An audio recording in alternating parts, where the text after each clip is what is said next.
ณะผู้แทนแผนกยุติธรรมแขวงเดียนเบียนและแขวงพงศาลีพบปะแลกเปลี่ยนบทเรียนน้ำกันและตอนเช้าวันที่26ตุลาคม2025นี้ที่ห้องประชุมชั้น3สำนักงานปกครองแขวงพงศาลีได้มีพิธีพบปะแลกเปลี่ยนบทเรียนระหว่างคณะผู้แทนแผนกยุติธรรมแขวงเดียนเบียนแห่งสเวียดนามและคณะผู้แทนแผนกยุติธรรมแขวงพงศาลีแห่งสปป.ลาวภายแขวงเดียนเบียนนำพาโดยสหายเจินแทงหึงหัวหน้าแผนกยุติธรรมแขวงเดียนเบียนแห่งสเวียดนามและภายแขวงพงศาลีนำโดยสหายพรสุจิตดีลาวงศ์หัวหน้าแผนกยุติธรรมแขวงพงศาลีพร้อมโดยคณะผู้แทนทั้งสองฝ่ายในโอกาสนี้สหายพรสุจิตดีลาวงศ์หัวหน้าแผนกยุติธรรมแขวงพงศาลี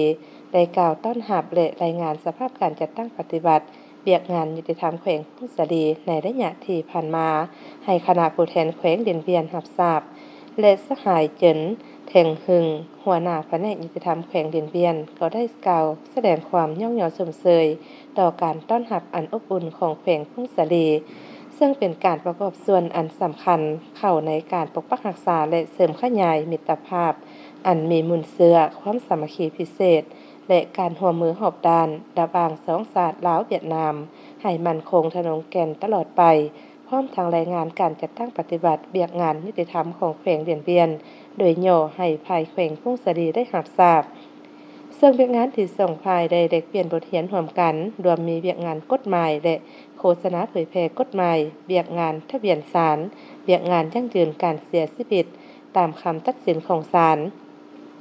และการจดทะเบียน